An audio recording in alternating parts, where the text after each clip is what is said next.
Bonjour à toutes et à tous. J'attends un petit peu que tout le monde puisse nous rejoindre. Bienvenue dans dans ce premier webinaire de la série On en parle que nous organisons avec le CNM suite à la formalisation de notre protocole de lutte contre les violences sexistes et sexuelles. Je suis Alessandra Andoire, je travaille pour le CNM pour l'égalité femmes-hommes et l'Europe avec Corinne Sadki et Leslie de Gouville. L'objectif de ces webinaires, c'est donc de vous présenter les professionnels spécialisés dans la prévention, la sensibilisation et la formation sur les violences sexistes et sexuelles. Et aujourd'hui, nous allons aborder la thématique de la formation comme levier de lutte contre les violences sexistes et sexuelles et pour l'égalité des genres. En vous donnant quelques pistes d'action et des bonnes pratiques. Donc, nous accueillons donc Anne-Lise Vinciguerra et Cécile Bontonneau. Anne-Lise qui est directrice de La Petite et Cécile qui est fondatrice de Plus Égal, deux structures qui font de la formation et de l'accompagnement et qui sont spécialisées dans le secteur culturel. Et qui travaillent aussi chacune de leur côté, mais qui travaillent aussi ensemble pour proposer des formations en commun.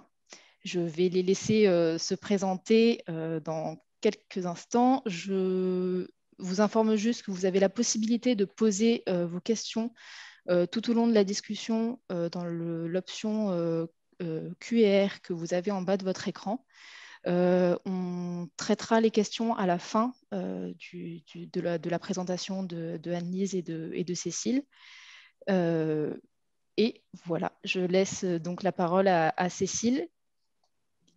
Cécile, tu veux que je partage mon document et je veux Bonjour à toutes et à tous déjà. Donc, je suis Cécile Bontonneau et j'ai en effet fondé Plus Égal. Alors, Plus Égal, c'est quoi? C'est une structure donc, qui a été créée en 2014 et que j'ai créée en fait à la suite d'une expérience dans les musiques actuelles. J'étais directrice notamment d'une scène de musique actuelle à Grenoble. Et puis, j'ai suivi un master autour des questions de genre à Lyon 2. Et c'est ce qui m'a amené à créer Plus Égal en 2014. Mon activité, elle se déploie sur plusieurs volets.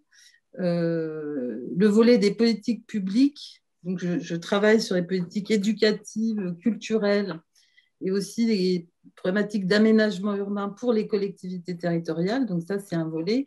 Et puis l'autre volet qui va plus vous intéresser, qui est le secteur culturel, et en particulier la filière musicale, puisque c'est la filière dans laquelle j'ai une expertise, une expérience, ce qui m'a permis de développer un travail d'accompagnement des structures. J'ai notamment accompagné FGO Barbara à Paris, le Jardin Moderne, Retour de Seine, Filset aussi à Magny-le-Hongre, enfin bref, des structures musique actuelles que j'ai accompagnées au long cours sur, d'une part, la sensibilisation des équipes, le fait de créer une culture commune autour de ces questions d'égalité, de violences sexistes et sexuelles, d'accompagner le changement et l'intégration de cette question de l'égalité des genres dans les pratiques professionnelles, j'ai envie de dire au quotidien, de manière très concrète. Comment est-ce qu'on peut faire différemment les métiers, les différents métiers qu'on fait pour aller vers plus de parité, plus de mixité et plus d'égalité. Voilà. Et puis, il y a un autre volet de mon activité qui est, je dirais, l'ingénierie, la ressource. Donc, j'ai travaillé notamment pour la FEDELIMA, pour la rédaction du contenu, en tout cas une partie du contenu du site que vous connaissez peut-être, qui s'appelle WA, et qui est dédié à la question de l'égalité dans le secteur des musiques actuelles. J'ai aussi travaillé pour le réseau musique actuelle en Île-de-France, le RIF. Voilà pour le volet ressources ingénierie.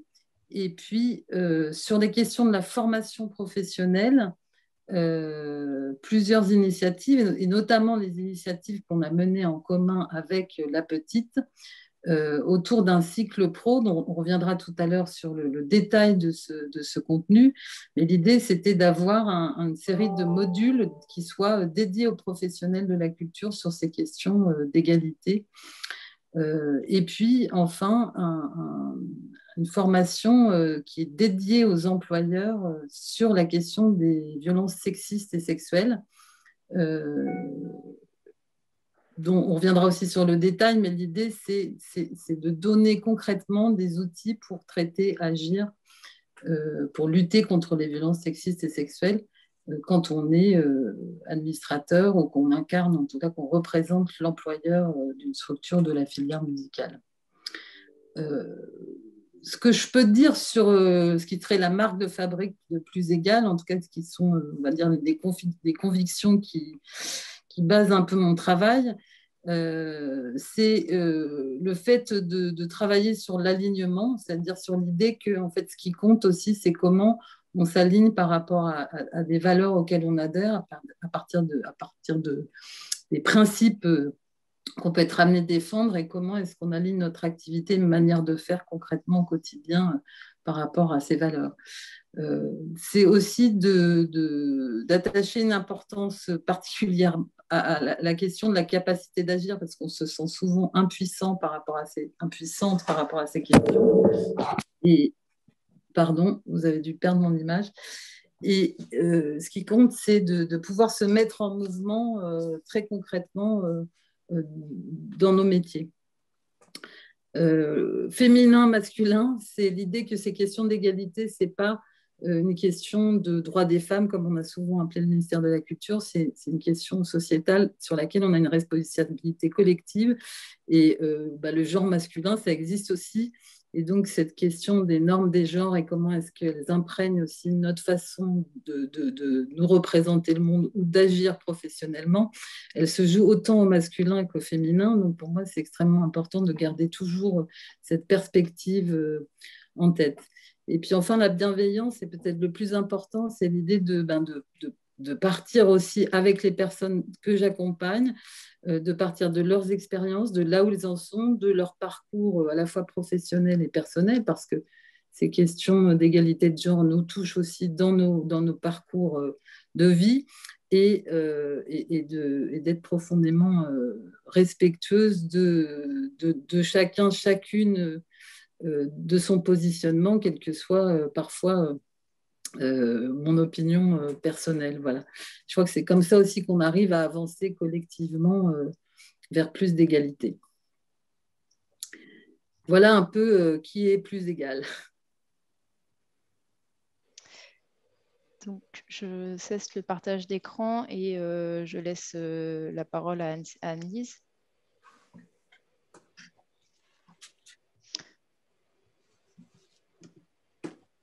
Voilà, pardon.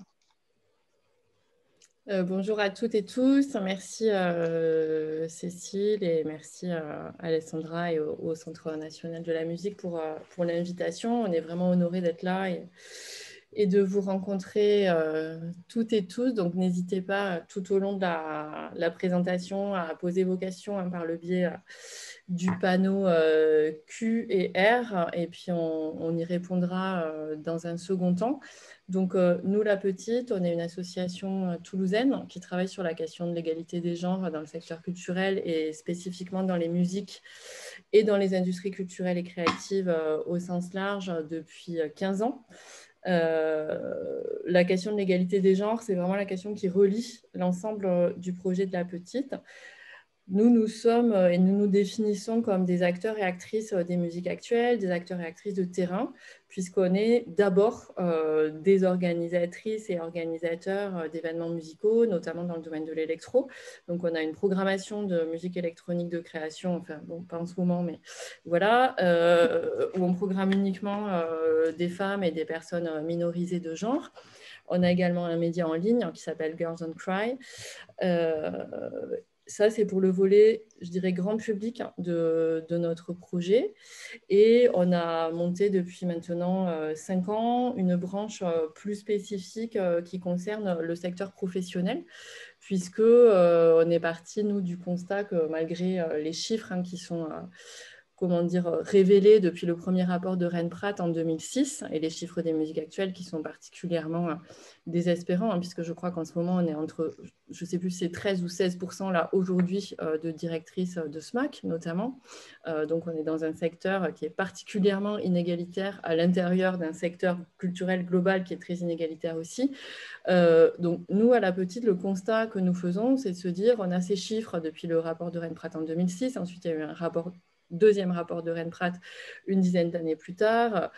Beaucoup de personnes qui sont là dans l'assistance ont contribué à des nouveaux rapports, des nouveaux chiffres, notamment aux Assises des femmes de la musique l'année dernière, où le PRODIS et le CNM ont été partenaires sur une étude qui a produit des chiffres qui étaient tout aussi déplorables que les chiffres précédents.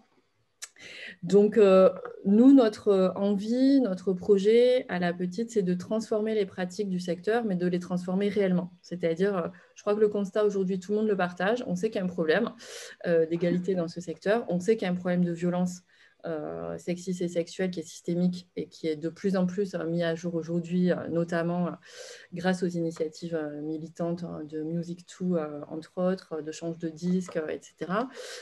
Nous, on a fait le choix de travailler en interne sur ces questions-là, de la transformation des pratiques, au niveau de notre programmation artistique, au niveau de ce qu'on met en place en termes de leadership au sein de l'équipe et de management, avec vraiment le projet de mettre en place un management féministe. On a également un média qui travaille sur ça.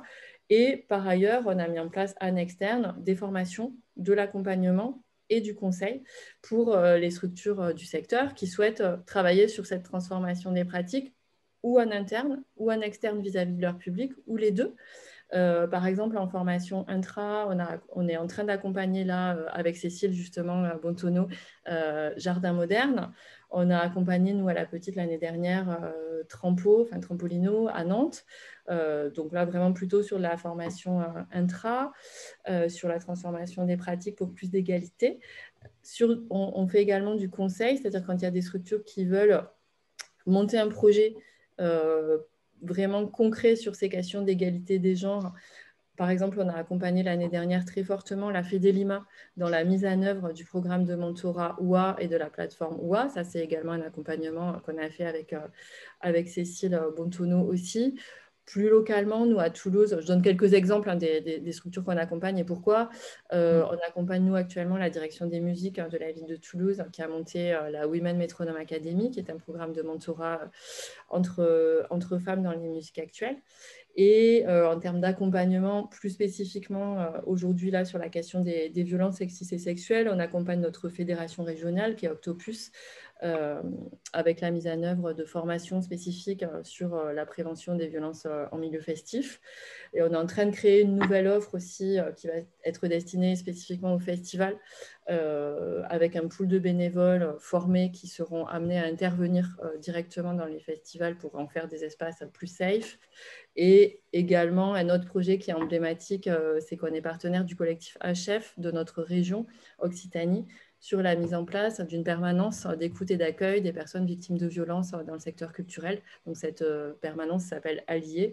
Et nous, à La Petite, nous avons construit entièrement la formation des écoutantes qui vont être amenées à recueillir la parole des victimes de violences ou des témoins de violences et à les orienter.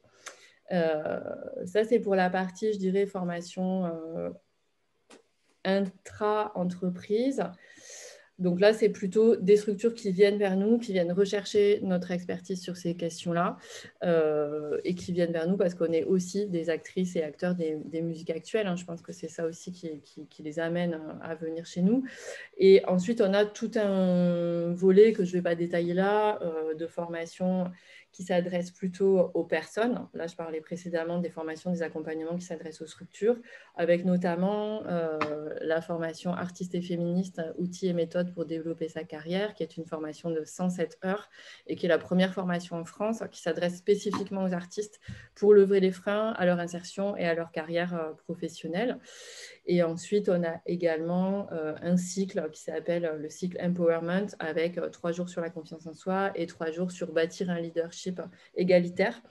Voilà, je vais m'arrêter là sur toutes les formations qu'on met en place, puisque de toute façon, tout ça se retrouve aisément sur notre site, et qu'on voulait surtout, avec Cécile, vous présenter les offres spécifiques qu'on a conçues pour le secteur des musiques, et notamment les offres spécifiques qu'on a conçues sur cette question des violences sexistes et sexuelles. Très bien, merci beaucoup à toutes les deux. Je vous laisse continuer sur la présentation de votre offre spécifique et partager votre document. Ok. Alors, la première offre qu'on a construite ensemble, Plus égale et la petite, c'est un cycle pro qu'on a appelé Culture et égalité des genres. Et au démarrage en fait de cette formation, c'est le constat que la question ayant émergé, il n'y a pratiquement plus aujourd'hui une rencontre professionnelle, un festival dans lequel il n'y a pas un temps d'échange et d'information sur l'état des lieux en termes d'égalité, avec peut-être différentes entrées, que ce soit sur les questions de la programmation, la question des équipes, la question des violences sexistes et sexuelles. Donc, finalement, on partage le constat et ce constat, il est de plus en plus connu par tout le monde. Mais il y a eu un certain épuisement, je dirais que nous, on a repéré en tout cas en 2018-2019, dans la mesure où, so what, qu'est-ce qu'on fait à partir de cette réalité, sachant que, comme Annelise le disait, les chiffres ne bougent pas tellement. Donc, on a repéré aussi qu'il y avait pas mal de gens qui étaient sensibilisés dans les équipes, qui portaient le sujet et qui étaient parfois en difficulté pour aller vers le changement dans leur structure. Et c'est à partir de là, en fait, qu'on s'est dit, il faut une formation pour ces personnes qui sont déjà sensibilisées, avec lesquelles il n'est pas nécessaire de repartager les chiffres, même si c'est des personnes qui écoutent des podcasts, qui ont déjà pas mal lu sur la question, mais dont l'objectif est de se mettre en mouvement et d'agir concrètement dans leur structure. D'où la création de ce cycle pro qui est constitué de 4 modules. Le premier étant construire son positionnement en faveur de l'égalité des genres. Donc, ce module, l'ensemble du cycle a eu lieu en 2020 et il reprend à partir du 26 et 27 avril prochain avec ce module sur la construction de son positionnement. Ça veut dire quoi concrètement ?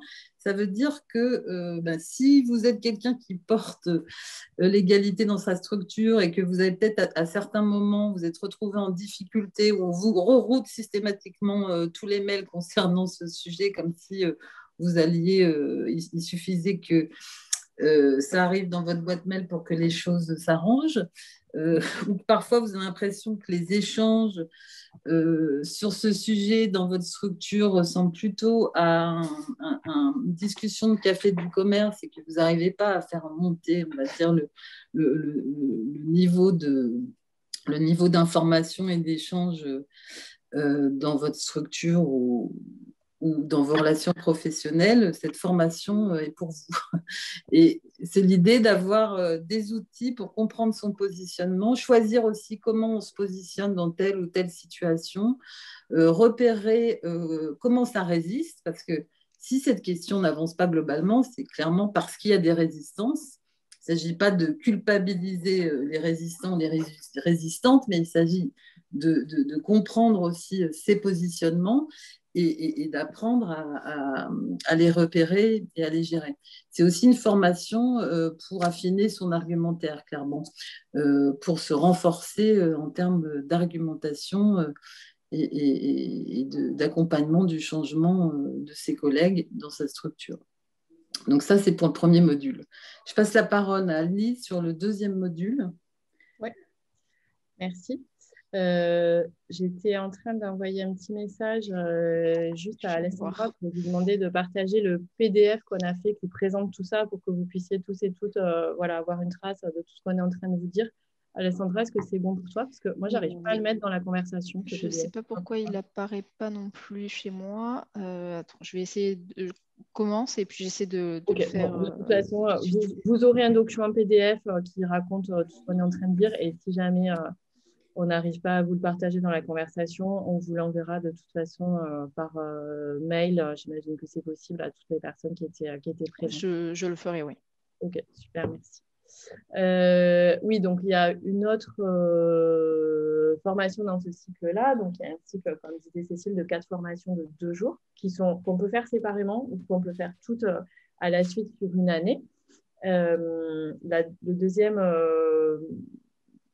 session qu'on propose, c'est une session qui s'appelle Briser le plafond de verre, donc qui est proposée en mixité choisie, c'est-à-dire entre femmes, personnes trans et personnes non-binaires, puisque c'est un module qui est spécifiquement construit pour des personnes qui seraient en situation de se sentir un petit peu bloquées dans leur carrière, qui auraient l'impression, justifiée parfois, qu'il y a des inégalités, notamment dans l'avancement de carrière, dans les salaires, dans la capacité à se sentir légitime à accéder à des postes de direction, ou tout simplement dans la capacité à faire des pas de côté dans leur carrière. Donc, c'est vraiment une formation qui est construite pour permettre aux personnes qui seraient dans cette situation-là de repérer déjà l'impact des normes de genre dans leur parcours pro, d'identifier leurs forces, ça c'est quand même important, et d'identifier aussi les croyances qui font qu'elles se sentent limitées. Et c'est une formation qui est vraiment là pour vous aider, vous accompagner, pour construire des stratégies très concrètes pour lutter contre les discriminations de genre qui sont très présentes dans notre secteur et pour se projeter dans une trajectoire professionnelle que les personnes ont choisie. Et quand je dis une trajectoire professionnelle choisie, c'est important aussi pour nous de défendre ça. C'est-à-dire qu'avec Plus Égal et La Petite, notre objectif n'est évidemment pas de donner à toutes les personnes l'envie de monter dans les hiérarchies, mais c'est plutôt de permettre à chacune, parce qu'il y a des personnes qui ne le souhaitent pas et pour lesquelles une carrière réussie, ce n'est pas forcément monter éternellement dans la hiérarchie, c'est tout simplement se projeter dans la trajectoire professionnelle qu'on choisit et avoir des chances égales, qu'on soit un homme ou une femme, de pouvoir conduire cette trajectoire professionnelle de la façon dont on l'entend, qu'on ait eu ou pas des ruptures de carrière, notamment dues aux maternités, etc., puisqu'on sait que c'est un des freins principaux. Donc, cette formation, elle est là pour comprendre les mécanismes du plafond de verre avec des apports théoriques, comprendre les mécanismes des normes de genre, mais aussi et surtout se donner des outils pour gérer son temps, gérer son énergie, l'articulation de la vie pro et de la vie perso, se renforcer et enfin se sentir légitime et construire des stratégies pour lutter contre ce fameux plafond de verre qui nous amène aux chiffres dont je parlais tout à l'heure, notamment avec seulement 13% de directrices de SMAC aujourd'hui et seulement 20% d'artistes musiciennes qui sont en visibilité, alors que dans la musique aujourd'hui, on entend et on voit quand même 80% de musiciens. Et si on parle des compositeurs et compositrices, là, c'est seulement 3% des œuvres contemporaines jouées dans les opéras nationaux qui sont composées par des femmes et une seule directrice musicale en France qui est une femme. Donc, voilà, juste pour dire que ces chiffres sont quand même assez parlants et qu'on essaie de travailler sur cette question-là. Du coup, je laisse la parole à Cécile pour parler de la 3e formation de ce cycle qui s'appelle donc Réagir face aux violences sexistes et sexuelles. Ah, je croyais que c'était plutôt toi qui en parlais. Ah, ok. Non, si tu veux. Je veux faire plutôt intégrer l'égalité et... Ouais. Ah oui, pardon. Ok, je continue. Donc, on a développé aussi un cycle spécifique pour les acteurs des musiques et notamment pour les employeurs sur la question des violences sexistes et sexuelles, mais on va vous en parler après un petit peu plus en détail de ce cycle-là, puisque c'est aussi quelque chose qui répond à l'obligation là, qui est proposée par le CNM. Dans le cycle professionnel dont on est en train de parler là, il y a donc 2 jours sur réagir face aux violences sexistes et sexuelles, parce que nous, on s'est rendu compte qu'on avait énormément de personnes qui venaient vers nous en nous disant « je ne suis pas très à l'aise, il y a un truc qui me gêne, j'ai l'impression que là, ce comportement dans ma structure, ce n'est pas normal, il s'est passé ça entre les bénévoles, où il y a une bénévole qui a été agressée, où il y a des personnes qui se sont conduites de façon qui nous semble problématique dans le cadre d'une soirée, d'un festival. Il y a des comportements en interne qui nous semblent problématiques, il y a des personnes qui se plaignent, mais beaucoup de professionnels venaient vers nous en nous disant mais en fait, on n'arrive pas à identifier, d'une part, les différents types de violences. Est-ce que ça, c'est du harcèlement sexuel, par exemple? Il s'est passé ça et ça. Est-ce que c'est du harcèlement sexuel? Est-ce que c'est une agression sexuelle?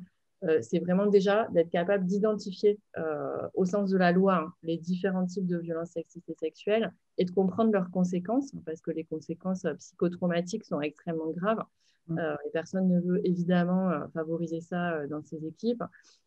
Et très souvent, on est dans des... Alors, pas tout le monde autour de cette table aujourd'hui, mais on est souvent aussi dans des petites équipes qui ne sont pas toujours structurées. Donc, ça dépend vraiment des tailles des structures. Il n'y a pas toujours de circuit de signalement, par exemple, identifié quand il se passe quelque chose.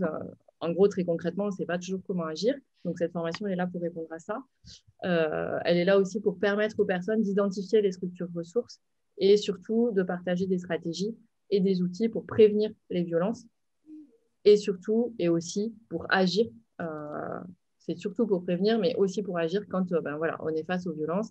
Ça arrive. Voilà, je pense que tout le monde autour de cette table a lu les nombreux articles, notamment de Mediapart, qui sont en train de sortir en ce moment, et ce n'est pas fini, puisque apparemment il y a 16 enquêtes en cours de la part de Mediapart actuellement, qui ont été déclenchées via le circuit de signalement et de recherche de témoignages convergents de Music2. Donc, ça veut dire que voilà, la problématique est quand même très, très forte aujourd'hui dans le secteur. Et bravo au CNM, d'ailleurs, de s'en saisir, c'est extrêmement important. Donc, dans cette formation, on va repérer, en fait, les croyances spécifiques à notre secteur, qui sont des croyances favorisantes pour la mise en place des situations de violence. On va prendre conscience des stratégies qu'on peut mettre en place, on va savoir qualifier les violences et surtout, on va savoir construire des outils spécifiques, notamment au milieu festif, parce qu'on va aussi savoir identifier toutes les contraintes au consentement qui sont très précisément identifiables dans notre secteur. Le secteur des musiques a vraiment plein d'endroits, que ce soit en interne dans les structures ou quand on travaille avec les publics, dans le cadre des concerts, ou même dans le cadre de la production discographique, etc. Il y a vraiment beaucoup de contextes dans lesquels les contraintes au consentement sont extrêmement fortes et où on se retrouve dans ces fameuses zones de flou, zones grises. Et cette formation, elle est vraiment là pour donner des outils spécifiques par rapport à ça. Et cette fois-ci, c'est à Cécile. Le 4e module, c'est un module qui s'appelle « Intégrer l'égalité des genres dans ses pratiques professionnelles ». Concrètement, ça veut dire quoi ? C'est par rapport au constat que beaucoup font que, OK, on est d'accord sur le principe, ces inégalités posent problème, mais concrètement, je ne sais pas, moi, je suis régisseuse, je suis régisseur, j'ai l'impression que je n'ai pas forcément de levier pour aller vers plus de mixité et d'égalité. C'est une formation dans laquelle on va appliquer au secteur musical, aux structures musicales, une approche intégrée de l'égalité. C'est-à-dire, l'écueil, il me semble souvent des structures dans la prise en compte de l'égalité, en tout cas, si ce n'est un écueil, en tout cas, c'est une entrée en matière, c'est de se dire, effectivement, on va faire des conférences, on va sensibiliser nos publics, on va peut-être faire une action culturelle spécifique sur ces questions d'inégalité de genre, mais on ne va pas forcément regarder ce qui, dans notre travail, dans la façon dont on mène nos activités, va produire en fait aussi en quoi nos activités, elles participent aussi à la reproduction des représentations et des stéréotypes et au final des inégalités. Du coup, cette formation, c'est des outils concrets pour, dans l'éventail des activités d'une scène de musique actuelle, d'un label, d'un festival, prendre en compte l'égalité et organiser le changement. Comment je recrute différemment, comment je fais quand je suis directeur technique, directrice technique pour améliorer l'accueil des femmes artistes dans ma salle. Comment concrètement, quand on a des réunions d'équipe, comment les inégalités de genre, on va appeler ça le sexisme intégré, s'invitent dans le travail d'une équipe et comment on peut s'organiser en tant qu'équipe pour déjà repérer ces formes de sexisme intégré qui sont pas forcément, dont on n'est pas forcément conscient et trouver des outils concrets pour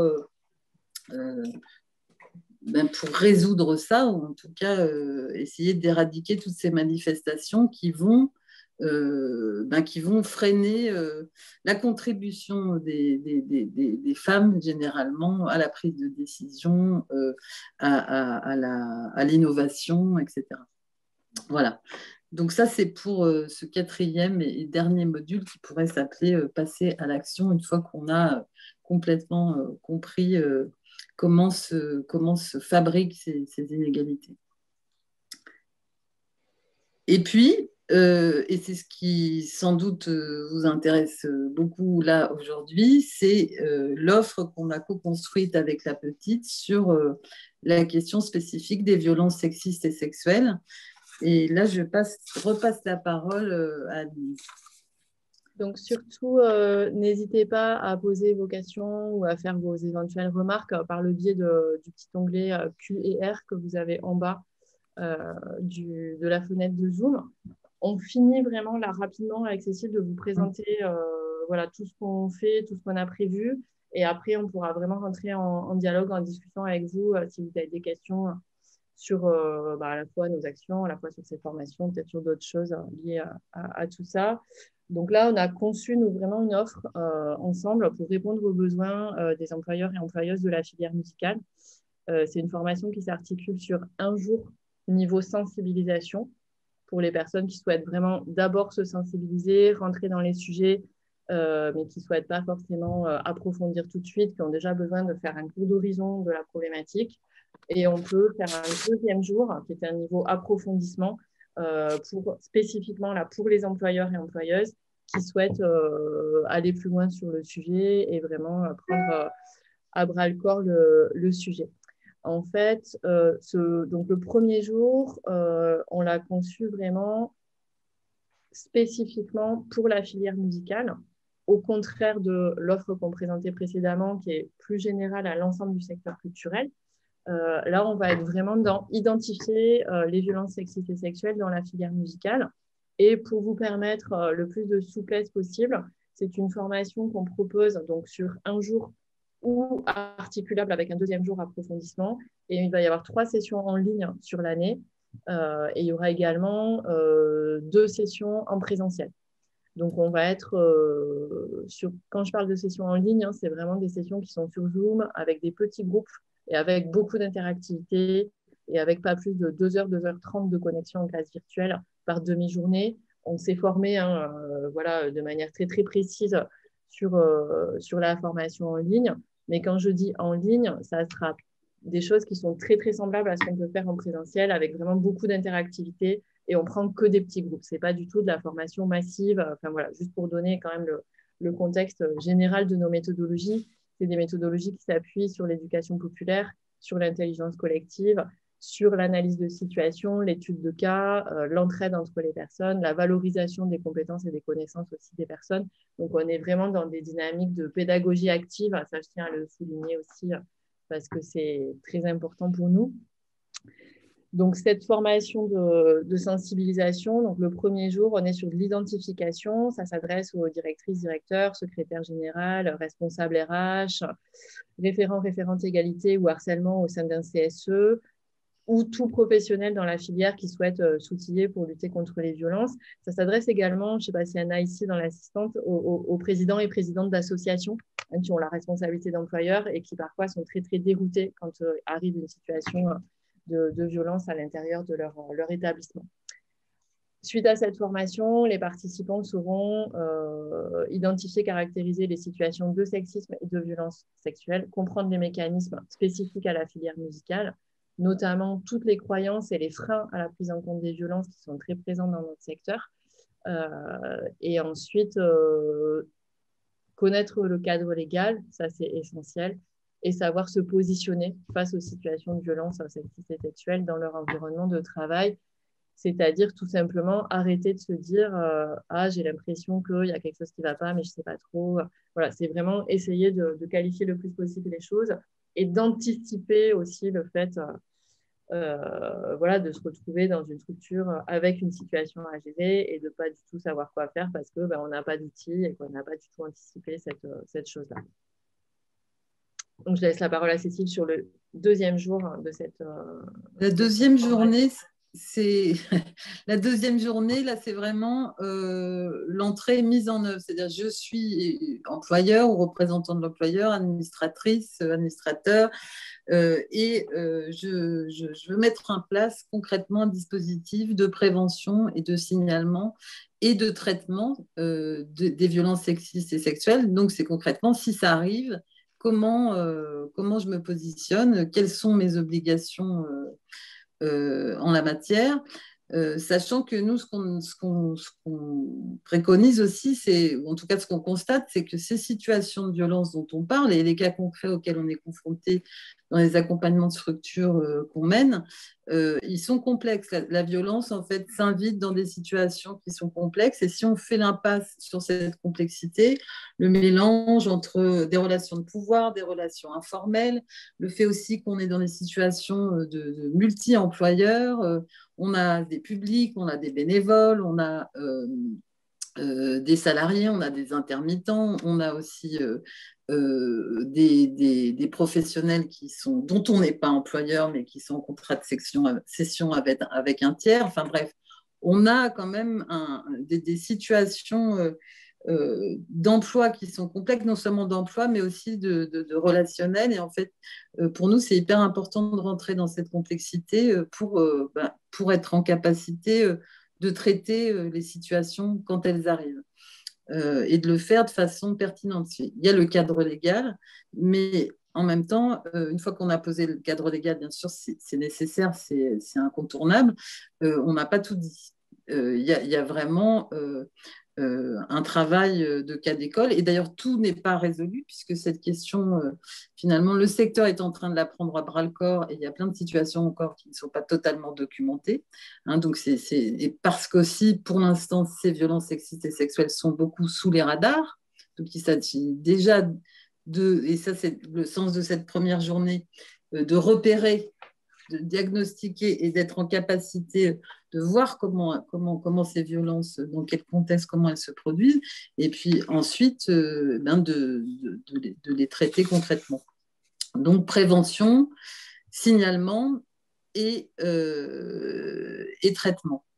Alors, ce que je voulais dire aussi, c'est que pour nous, on a choisi de faire cette formation relativement longue, encore que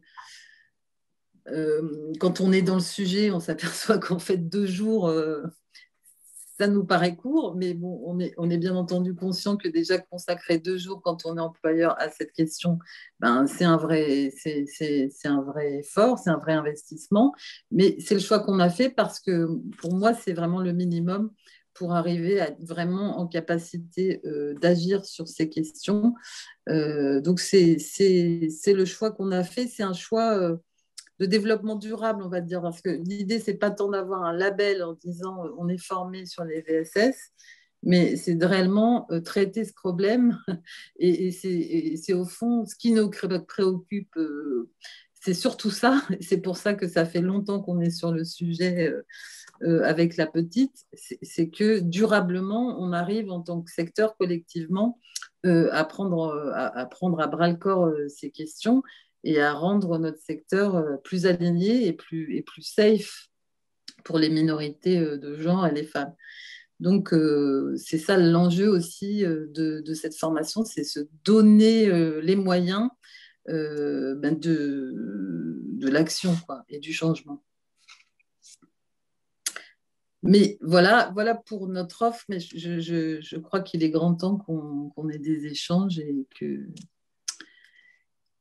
vous nous fassiez part de vos questions par rapport à tout ça. On a une première question de Marie qui est à propos du relationnel, comment éviter de transformer un signalement de violence en conflit avec les collègues ou la direction?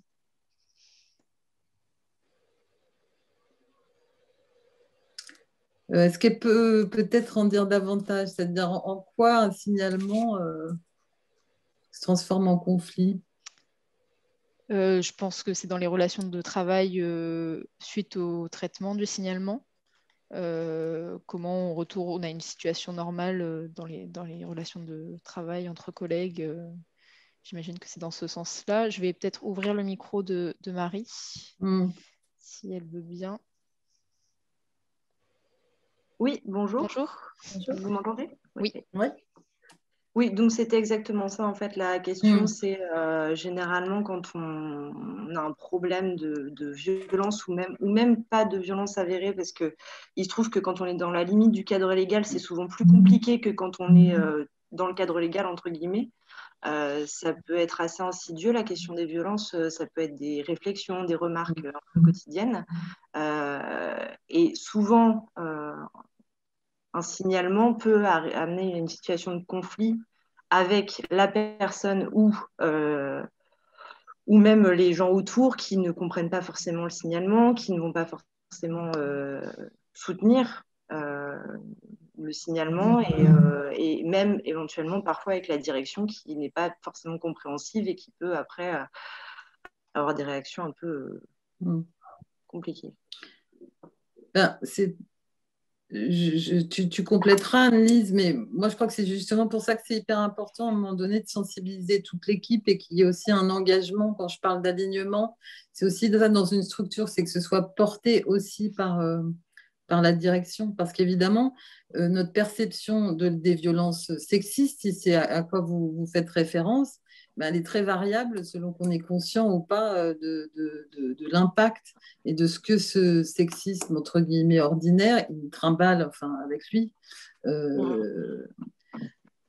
Et le fait de travailler cette question en collectif peut permettre à un moment donné que les personnes, l'ensemble de l'équipe s'alignent sur une perception commune. Ça, c'est l'idéal. Mais après, il y a aussi la loi. Hein. Il y a outrage sexiste, c'est dans la loi, c'est interdit. Donc, à un moment donné, l'employeur, en fait, il est dans l'obligation de traiter ce signalement comme étant une faute professionnelle. Après, pour répondre, Marie, c'est aussi la question de est-ce qu'il y a au sein de cet établissement une charte, un règlement et un circuit de signalement qui sont identifiés déjà. Est-ce que ce circuit de signalement préserve, ce qui est extrêmement important, l'anonymat de la personne qui a signalé les violences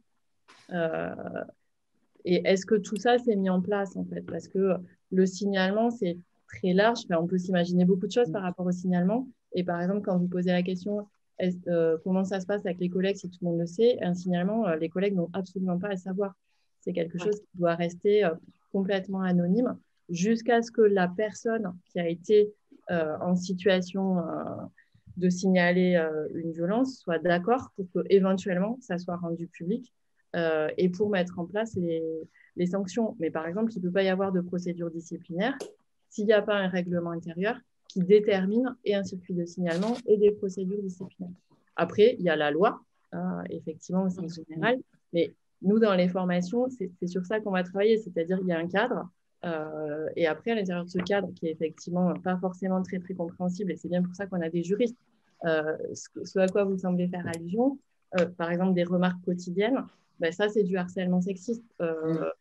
Des remarques quotidiennes, après, on ne va pas ressortir les définitions, ce n'est pas l'objet ici, mais en tout cas, c'est faire comprendre qu'il y a un cadre et qu'il faut structurer la bonne volonté. C'est-à-dire que tout le monde veut lutter contre les violences, mais à un moment, il y a un cadre légal, il y a un cadre de la responsabilité d'employeur et il y a tout un travail à faire pour structurer, en fait, charte, règlement, procédure disciplinaire et que l'ensemble de l'équipe soit au courant qu'il y a ça qui est mis en place. Parce qu'effectivement, même si on a un super circuit de signalement, par exemple, c'est ce qui est arrivé récemment, notamment dans les écoles Sciences Po, là, vous avez entendu parler de ces sujets-là, il y avait un circuit de signalement, sauf que personne ne le savait. Et que les personnes qui étaient dans la boucle de ce circuit de signalement n'étaient pas compétentes pour écouter les victimes et pour ne pas les retraumatiser. Donc, tout ça, c'est des connaissances, des compétences, et c'est de la structuration, en fait, à l'interne qui est extrêmement importante. Et c'est effectivement sur ça qu'on travaille. Après, c'est sûr que ça ne se fait pas une journée. Enfin, c'est quand même des sujets sur lesquels c'est important de se faire accompagner. Je ne sais pas si on répond à votre question ou pas. Si, oui. Ça répond en partie, en tout cas, effectivement. Le problème, pardon de relancer un peu, c'est que quand la structure est petite et pas forcément trop large et qu'on n'a pas d'anonymat préservé, en fait. C'est ça aussi la question. Et je pense que dans les questions et réponses, il y a eu... ça recoupe une partie. Ça recoupe, effectivement, apparemment, ouais. C'est la deuxième question qu'on a, c'est dans notre structure, nous sommes confrontés à la protection de l'anonymat. Lorsqu'on reçoit un signalement, mais qu'il est expressément demandé de garder l'anonymat, comment peut-on concrétiser une action dans cette condition? C'est vrai que c'est délicat.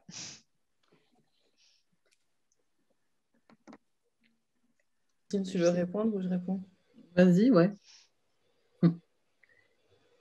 Ça reste la responsabilité de l'employeur. C'est-à-dire que si quelqu'un signale qu'elle est victime de violence, qu'il ou elle est victime de violence, la responsabilité de l'employeur, c'est en fait déjà d'éloigner l'agresseur, de mettre en place une enquête interne.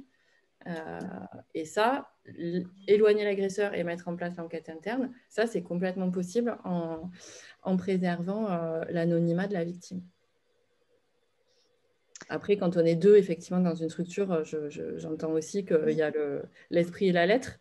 Mais effectivement, ça reste de toute façon, pour moi, pas une raison pour ne rien faire. C'est-à-dire qu'il faut essayer le plus possible de se faire accompagner. Vous pouvez vous faire aider là-dessus. Il y a des structures qui peuvent vous aider.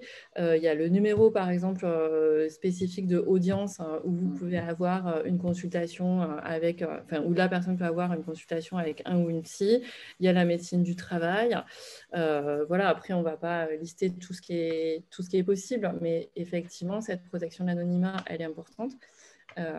Mais la protection de la victime aussi, elle est importante. Prochaine question. Dans le cadre d'une prestation technique, comment réagir lorsque le sexisme ou le harcèlement a lieu avec un autre prestataire que notre équipe? Qui prévenir et quel levier avons-nous? Donc là, on est vraiment sur une question aussi qui rejoint aussi la question de l'intermittence et des prestataires extérieurs qui interviennent sur un lieu. Ouais. Là, ça rejoint effectivement le fait qu'il y a des intervenants sur lesquels on n'a pas forcément, dont on n'est pas les employeurs directs. Il n'empêche que dans tous les partenariats, c'est possible aussi d'intégrer des éléments de charte ou de règlement intérieur, ou en tout cas des éléments contractuels qui rappellent et qui permettent à ce moment-là, enfin qui rappellent les règles en matière de violences sexistes et sexuelles, sachant que ces mêmes intervenants, ils interviennent dans le même code du travail. Donc, si je dirais que c'est à la fois et puis derrière, c'est une question de management, c'est-à-dire que si on accueille techniquement un prestataire extérieur, on est tout à fait en droit, en tant qu'organisateur de spectacle, en tant que soi-même représentant de sa structure, d'exiger en fait d'un prestataire de cesser des comportements sexistes. On a même l'obligation de protéger ses salariés. Donc, si ce comportement il a lieu d'un prestataire envers un salarié, je ne sais pas si c'est le cas auquel vous pensez, vous avez obligation en tant qu'employeur de faire cesser ce comportement. Après, quelque chose de très simple, c'est juste de ne plus travailler avec ce prestataire. Mais bon, non, pardon, c'est un peu trop évident. J'imagine que quand vous posez cette question, c'est que ce n'est pas forcément si facile que ça, mais effectivement... Alors, j'ai une main levée depuis le début de la réunion de l'ONG, donc j'imagine l'Orchestre national du jazz. Je vais vous ouvrir le micro pour voir si vous avez quelque chose à nous dire ou une question à poser.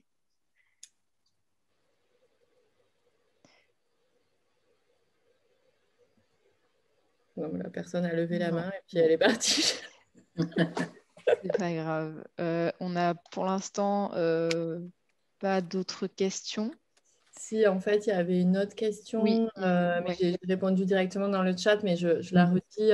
C'était Cécile de Stéréolux qui demandait si on proposait des formations en intra destinées à l'ensemble du personnel encadrant sur cette question. Oui, bien sûr, c'est quelque chose qu'on fait et qu'on fait régulièrement. Et là, on va être plus sur du sur-mesure par rapport aux problématiques spécifiques de la structure. On peut aussi faire des formations pour les personnels encadrants, la gouvernance, les administrateurs et administratrices bénévoles, les enseignants dans le cadre des écoles d'enseignement artistique. C'est quelque chose qu'on fait beaucoup aussi en ce moment. Il y a une personne aussi qui disait formez-vous à la manière de réagir aux collègues et supérieurs qui minimisent et nient les faits lorsqu'on les dénonce. Je pense à une amie dont un bénévole a touché les seins en pleine soirée électro et dont les 2 patrons ont dit que ce n'était pas grave lorsqu'elle a parlé.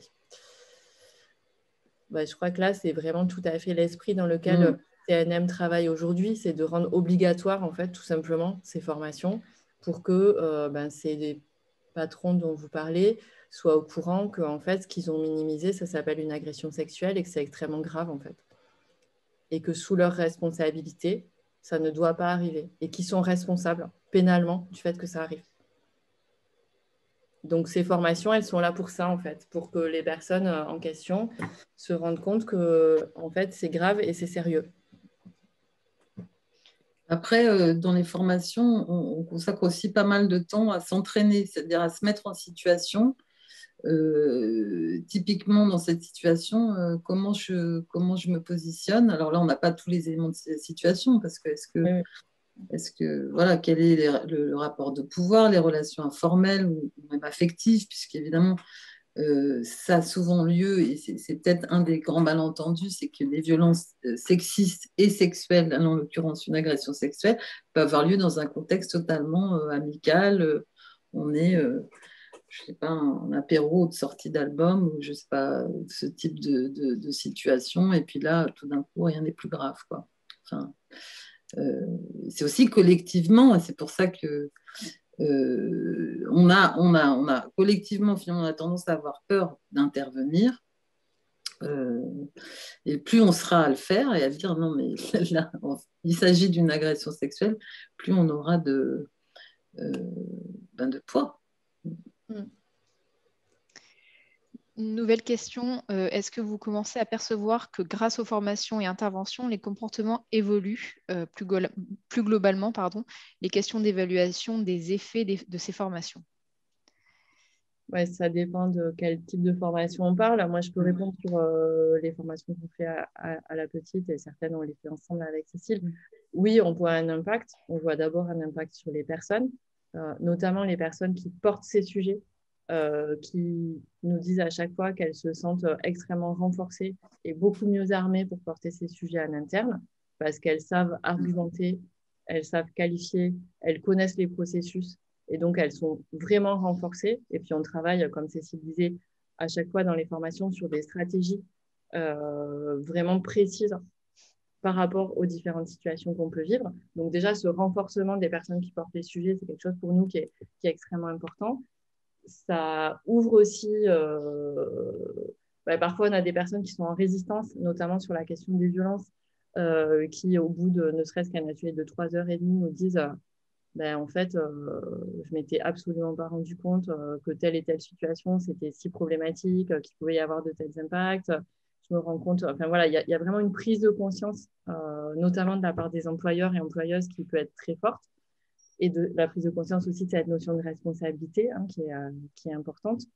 Après, est-ce que les comportements évoluent de manière, je dirais, macro? On est tellement dans un système dans lequel les violences sont systémiques, que je crois qu'on serait très présomptueuse de dire que c'est nos formations qui font que ça évolue. Mais en tout cas, je crois qu'aujourd'hui, on est quand même dans une situation dans laquelle, notamment les réseaux militants et les institutions comme le CNM ou comme le CNC qui s'en saisissent, vont faire que plus ces formations seront, je dirais, massives et répandues, et plus elles auront effectivement de l'effet.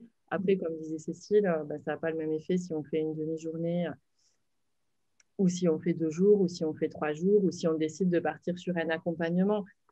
Nous, là où on voit le plus d'effets, pour être tout à fait clair avec vous, c'est que quand on a fait une formation de 1 jour ou 2 jours en interne dans une structure, ça a vraiment un effet. Mais ce qui a encore plus d'effet, c'est quand la structure décide derrière de mettre en place une charte, un règlement, un circuit de signalement et de vraiment se saisir de ça. Et nous, on peut aussi venir accompagner à ce moment-là de manière plus approfondie et en interne la structure qui voudrait mettre en place. Pourquoi pas j'étais tout à l'heure avec une structure qui veut mettre en place des relais d'écoute, par exemple, pour recueillir la parole des victimes. Ça, c'est aussi tout à fait quelque chose sur lequel nous, on peut venir intervenir à vos côtés en fonction de vos besoins. En fait. Et vous avez aussi, parfois, c'est des avocats aussi, tout simplement, qu'il faut consulter. Enfin, nous, on n'a pas toutes les réponses, loin de là. On le disait, les violences, c'est très complexe. Donc, ça peut être aussi s'armer avec des psys, des avocats, toutes les personnes, finalement, qui peuvent accompagner là-dessus. J'ai répondu un peu longuement, pardon. Peut-être, Cécile, tu voulais dire un truc.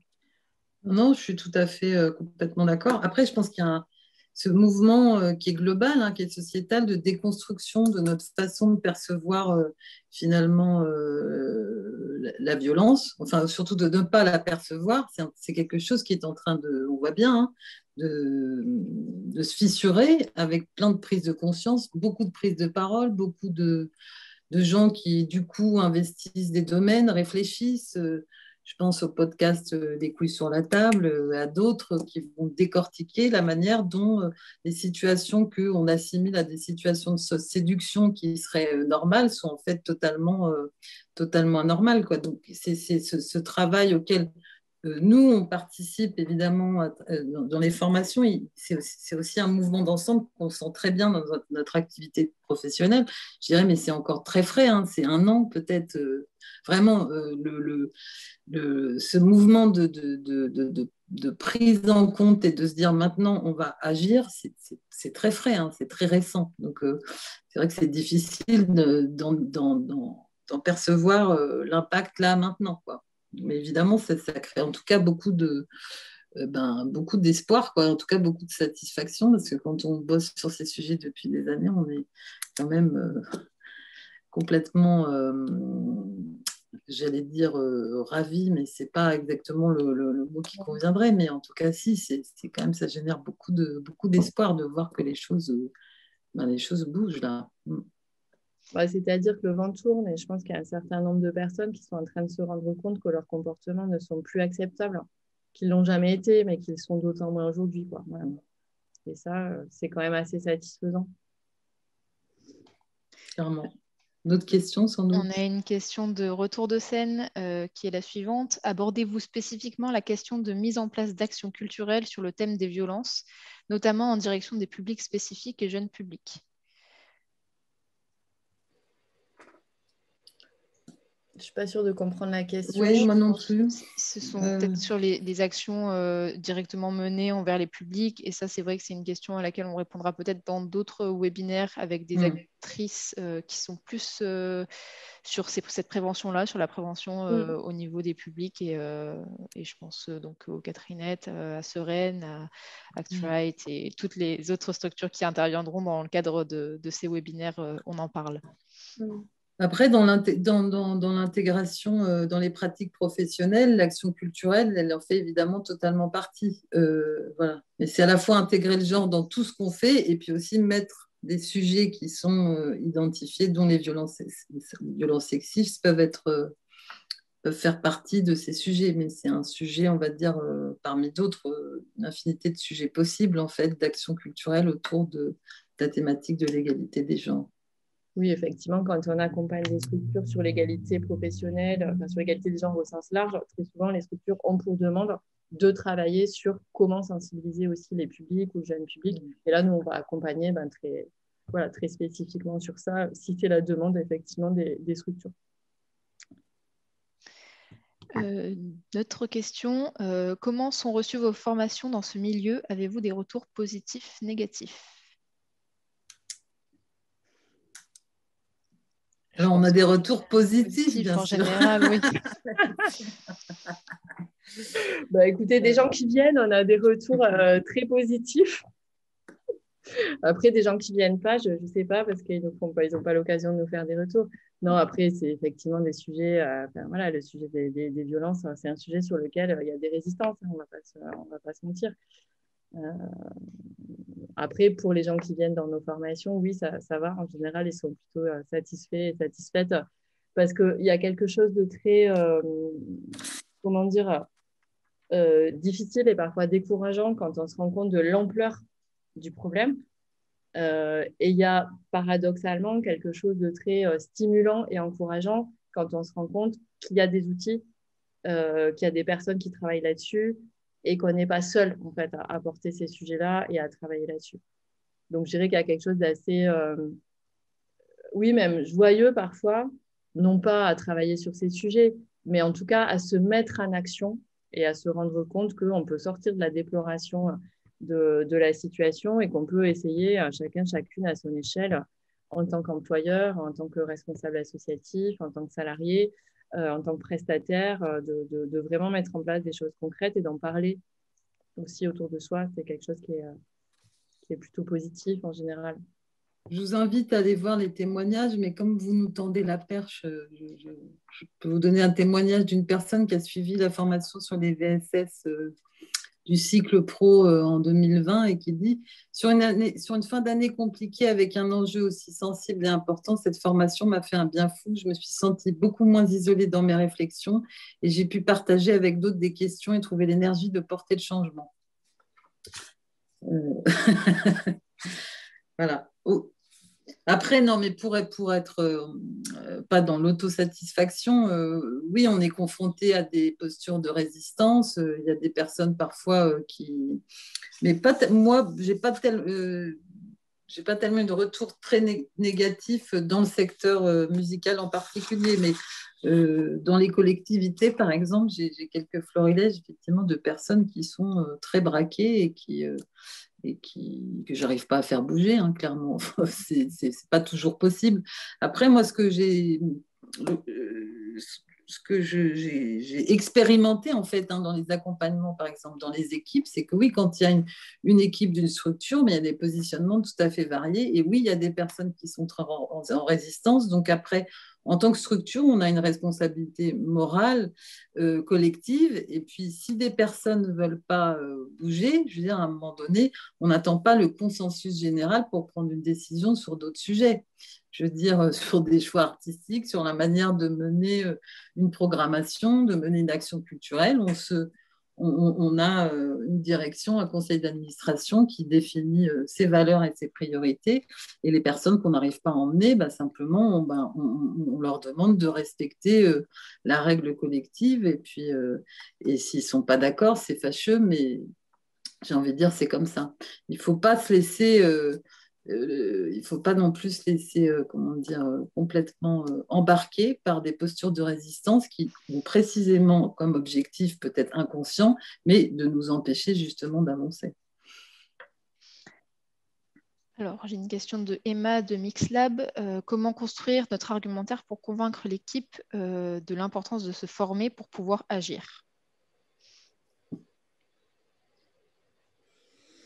Je dirais qu'il y a beaucoup de registres d'argumentaires différents. Ça dépend un petit peu à la fois de où en est la structure, de la taille de l'équipe, aussi. C'est difficile de répondre en 2 mots par rapport à ça. Je crois que si c'est un sujet qui est porté, comme disait Cécile à l'instant, si c'est un sujet qui est porté par la gouvernance de la structure et qui est porté par la direction, c'est le choix, je pense, du prestataire ou de la prestataire qui fera que c'est quelque chose qui fonctionnera ou pas. Ça peut être très simplement commencer, pas forcément les faire partir tout de suite sur une formation de 2 ou 3 jours qui va prendre beaucoup de temps et que tout le monde va percevoir comme une contrainte, mais peut-être faire des premières sensibilisations, regarder ensemble des documentaires, proposer en fait d'en faire un sujet au sein, par exemple, des réunions d'équipe, des instances de gouvernance.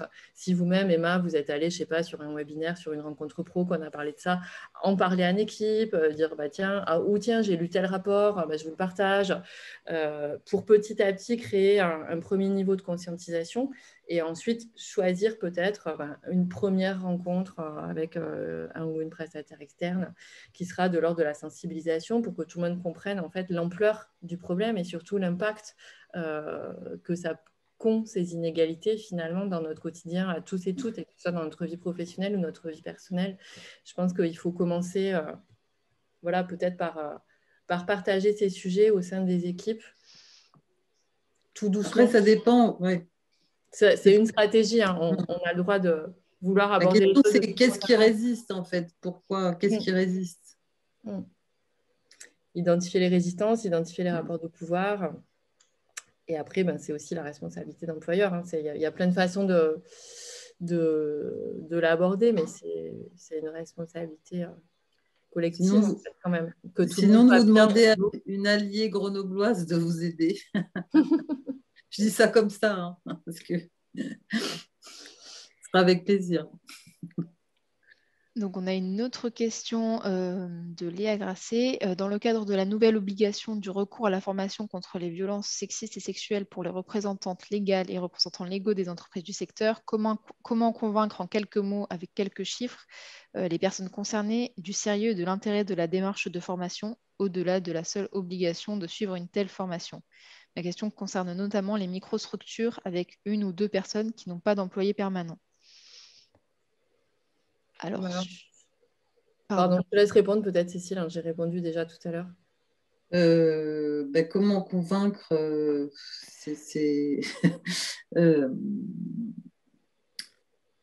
il y a plusieurs approches. Il y a le fait que déjà, il y a une question. Oui, encore une fois, qu'est-ce qui résiste? Est-ce que c'est le temps à consacrer? Est-ce que c'est l'importance du sujet qui est en doute? C'est difficile de répondre à une question comme ça parce qu'en fait, pour moi, c'est pour ça d'ailleurs que cette formation de se construire son positionnement est importante. C'est d'identifier ce qui résiste chez l'autre parce que quelques chiffres, ça serait en France, il y a une femme sur 6 qui vit du harcèlement sexuel. Hein. On ne parle pas même de. On parle pas de blagues, en tout cas. Ouais, c'est ça. Harcèlement sexuel au sens de la loi. Au sens de la loi, une femme sur 6 va vivre ça dans sa vie professionnelle.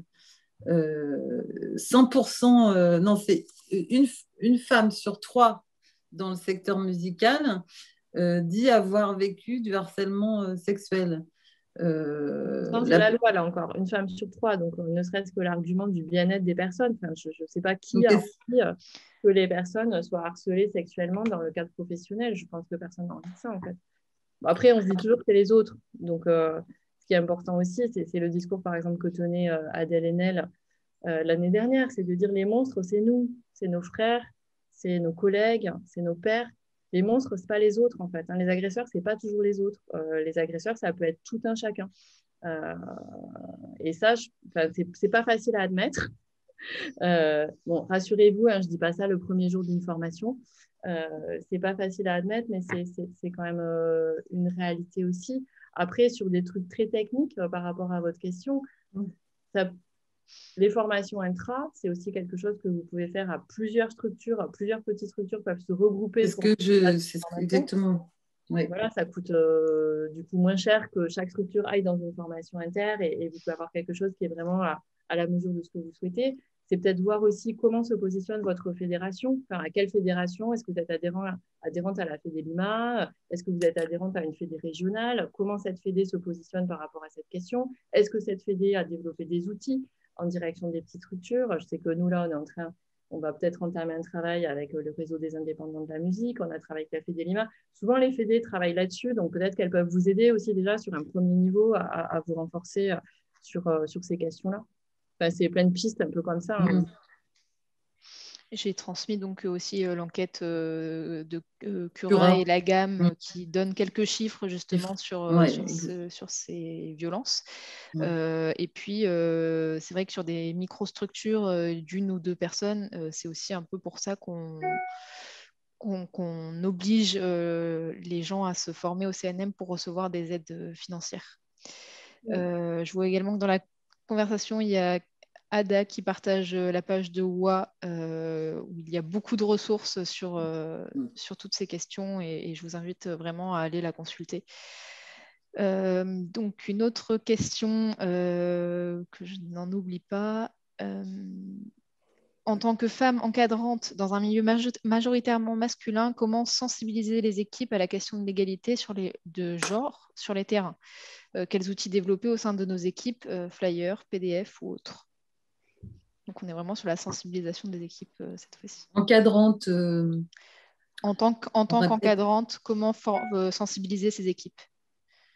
En tant que, j'imagine, manager ou... en tant que manager, je pense que c'est déjà partager le cadre légal, hein, tout bêtement, et puis ouvrir des espaces de discussion à propos des expériences vécues par les personnes. C'est déjà libérer la parole des personnes sur ce qu'elles vivent au quotidien dans le travail, en général. Enfin, Nous, ce qu'on propose parfois là-dessus, c'est de démarrer par une enquête anonyme qui est envoyée à l'ensemble du personnel de la structure. C'est entièrement anonyme, hein, c'est vraiment anonyme, juste pour poser des questions très concrètes aux personnes par rapport aux situations qu'elles ont vécues. Parce qu'en fait, quand on arrive en disant, voilà, dans votre structure, en fait, il y a X% des personnes qui ont vécu des situations de harcèlement sexiste, de agression, de ceci et de cela, ça permet juste d'objectiver les choses et de dire, OK, encore une fois, ça n'arrive pas qu'aux autres. Et c'est pas parce qu'on ne le sait pas, et c'est pas parce que c'est pas visible pour nous que ça n'existe pas. Donc ça, c'est un premier truc. Ça peut être un des outils, en fait. Après, comment sensibiliser les équipes et quels outils, c'est pareil, c'est hyper difficile de répondre du tac au tac à cette question-là. Mais et effectivement, dans un milieu majoritairement masculin, la première stratégie, c'est de trouver des alliés.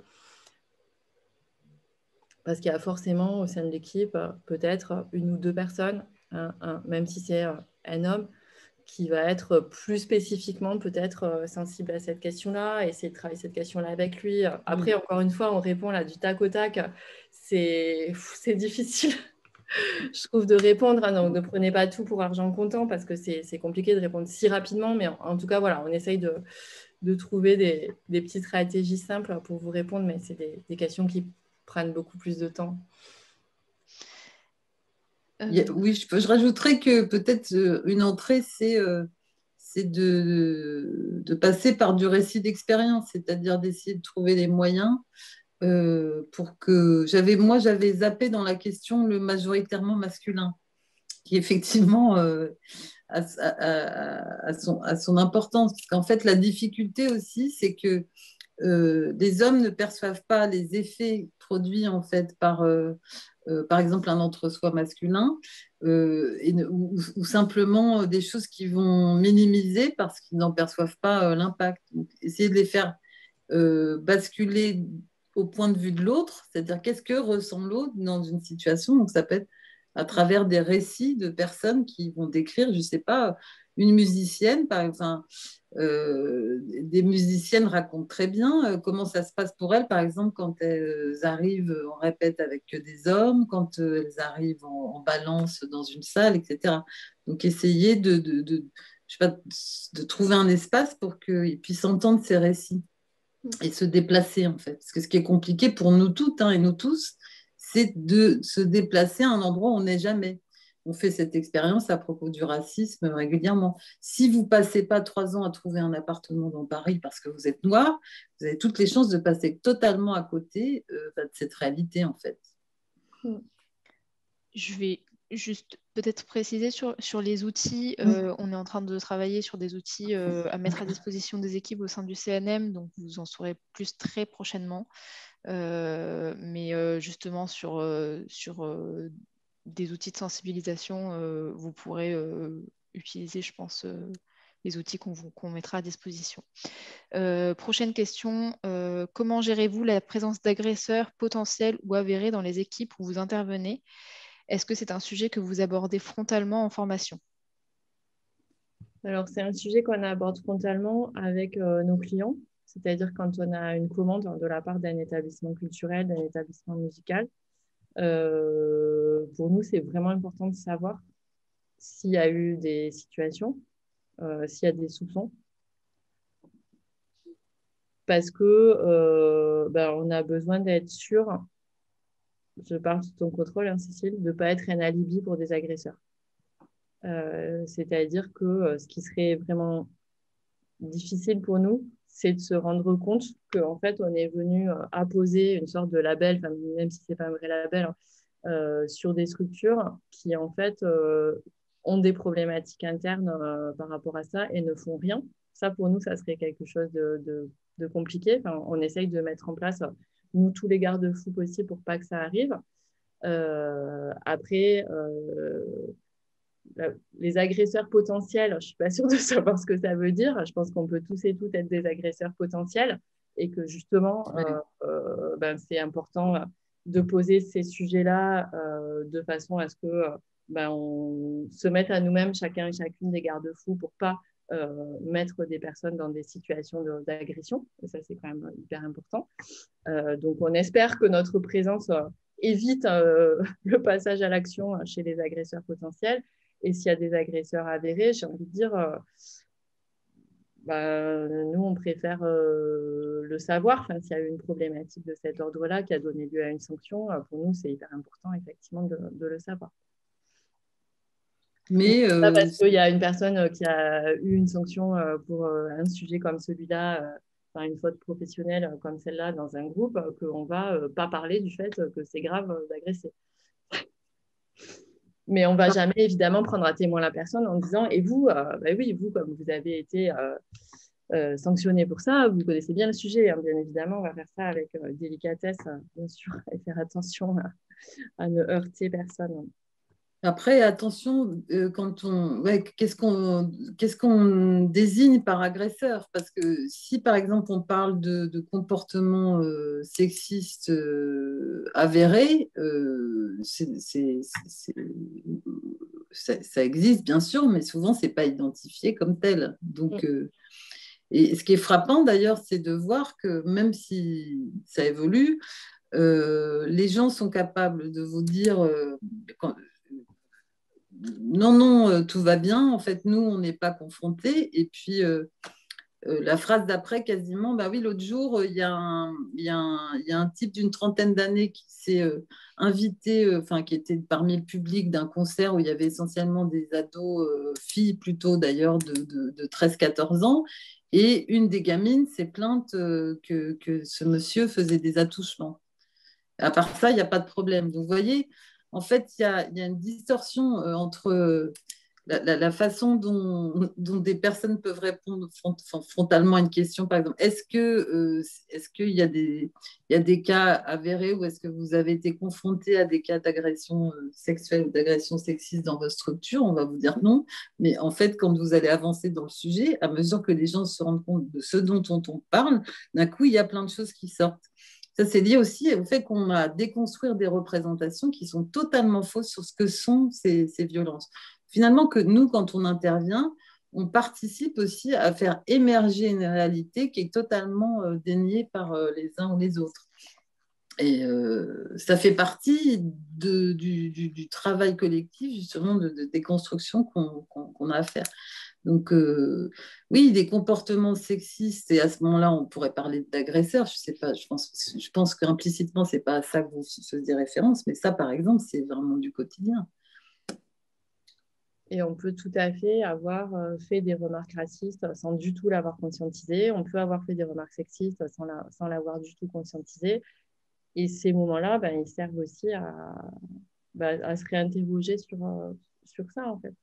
Et ça ne fait que rendre le travail dans les équipes plus agréable pour tout le monde, plus sécurisant pour tout le monde, et ça remet de l'horizontalité dans les rapports. C'est toute la question de venir interroger en fait les rapports de pouvoir à l'intérieur des équipes et qui ne concernent pas que les rapports femmes-hommes. Il y a toutes sortes de rapports de pouvoir qu'on peut réinterroger aussi à travers ce prisme-là. C'est-à-dire que dès qu'on met les lunettes du genre, on se rend compte aussi que il y a beaucoup de choses qu'on peut effectivement réinterroger tranquillement et doucement sans que ce soit forcément quelque chose de compliqué. Hein. Ça peut se faire aussi dans la douceur, dans la simplicité, pas forcément conflictuel, ces sujets-là non plus. La plupart des gens ont quand même envie d'être bienveillants avec les autres et de travailler dans une ambiance sécurisante et agréable, en fait. Et c'est juste là-dessus qu'on travaille finalement. C'est pour que tout le monde soit bien, en fait, dans le cadre professionnel et que tous les publics soient accueillis dans un cadre qui est sécurisant pour eux. C'est pas plus compliqué que ça, en fait. Une autre question, proposez-vous des journées de sensibilisation pour toute une équipe, jusqu'à 30 personnes, pas uniquement pour le personnel encadrant, pour aborder cette thématique? Anne-Lise, j'ai vu que tu souhaitais répondre. Oui, bah, j'allais juste dire oui. On le fait. On le fait, on l'a déjà fait, on peut le refaire. On a vraiment plusieurs niveaux. C'est un peu ce qu'on expliquait tout à l'heure par rapport à nos formations. On peut faire des choses en équipe entière, on peut faire des choses plus spécifiques pour la gouvernance, des choses plus spécifiques pour les employeurs, des choses plus spécifiques pour toute l'équipe entière. Tout est, enfin, voilà, tout est effectivement déclinable. On peut faire du présentiel, du distanciel. C'est ce qu'on est en train de faire, enfin de commencer là avec le jardin moderne, justement, de tout un process qui va commencer par l'équipe en interne, mais avec après l'idée d'y intégrer les adhérents du jardin, les associations partenaires, etc. On n'a plus de questions dans le chat. Moi, j'en avais peut-être une qui peut être intéressante pour les participants. Vous proposez un module de formation, un cycle de formation, pardon, composé de 4 modules. C'est bien possible de suivre les modules séparément. Oui, tout à fait. C'est possible de suivre ou les 4, ou 3, ou 2, ou 1. C'est un cycle qu'on refait tous les ans. Donc, si une personne a juste du temps cette année ou a envie d'être sur un ou 2 ou 3 sujets spécifiques, c'est tout à fait possible.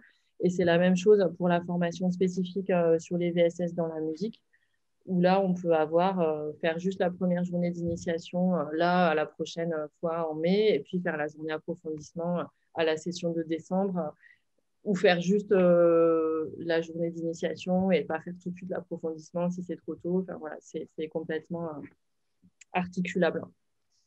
Après, c'est, je pense, très intéressant de suivre le cycle et de pouvoir aussi décanter les choses de module en module. Voilà. Moi, je vous encourage à faire le cycle, même si c'est possible de faire les modules séparément. Ça présente un vrai intérêt d'avoir cette continuité aussi de travail avec un groupe. Très bien, donc on n'a plus de questions. Est-ce que vous avez un petit mot de fin, Andy, Cécile? Je ne sais pas si vous voulez rajouter quelque chose dont on n'a peut-être pas parlé, qui vous vient à Il y a une l'esprit. question qui vient d'arriver. Ah, pardon, je ne l'ai pas vue. Donc, quels sont les types de prise en charge et y a-t-il d'éventuelles aides financières pour suivre ces formations? Alors, je vais juste répondre en amont. Au niveau du CNM, on travaille actuellement avec l'AFDAS pour que justement ces formations soient prises en charge à partir de l'automne prochain. Voilà. Et je pense que vous êtes déjà, vous, soutenu par l'AFDAS, il me semble, sur ces modules-là. Les formations qu'on propose, elles ont été prises en charge par l'AFDAS, en tout cas sans difficulté. Donc, ça fait partie des formations professionnelles qui sont finançables par l'AFDAS ou d'autres OPCO, puisque peut-être que certaines entreprises, associations du secteur ne dépendent pas forcément nécessairement de l'AFDAS. Donc, une e-formation ou éventuellement Pôle emploi. Mais ça En fait, il y a 2 possibilités de prise en charge. Il y a sur le plan de formation entreprise, ou notamment si vous voulez faire de l'intra, il faut contacter votre OPCO pour savoir si vous pouvez bénéficier d'une formation intra, si vous avez assez de moyens financiers. Donc ça, c'est une possibilité sur le plan de formation entreprise. Et ensuite, vous avez la possibilité d'envoyer certains salariés en formation, pareil, dans le cadre du plan de formation entreprise ou dans le cadre purement de l'AFDAS. Après, pour les personnes qui sont intermittentes, elles peuvent tout à fait y avoir accès aussi.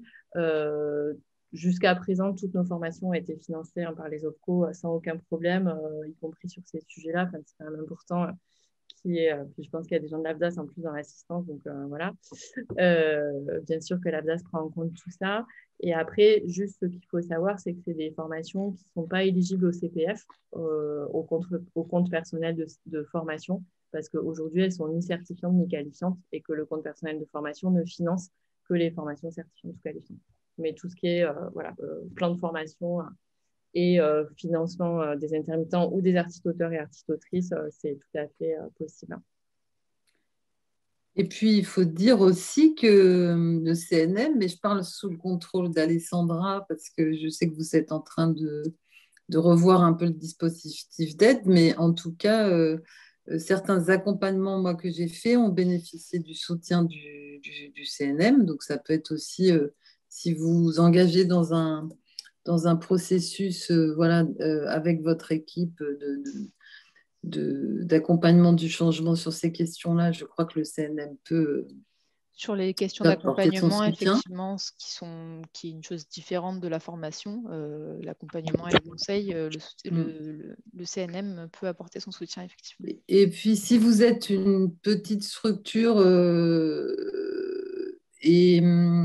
vous pouvez aussi, ça peut se faire dans le cadre du DLA, du dispositif local d'accompagnement. Moi, et la petite aussi, on travaille aussi sur ce dispositif qui peut être soit pour une seule structure associative, donc ça concerne les associations exclusivement, ou qui peut être aussi territorial ou avec un ensemble d'associations qui travaillent en coopération et qui pensent à un accompagnement collectif autour de ces questions. Après, il y a aussi la possibilité pour celles et ceux qui travaillent avec des bénévoles de faire des demandes dans le cadre du FDVA association, qui est un appel à projet qui sort tous les ans, le Fonds de développement de la vie associative, qui peut vous permettre de cofinancer notamment la formation de vos bénévoles sur ces sujets-là. Et il nous reste une dernière question.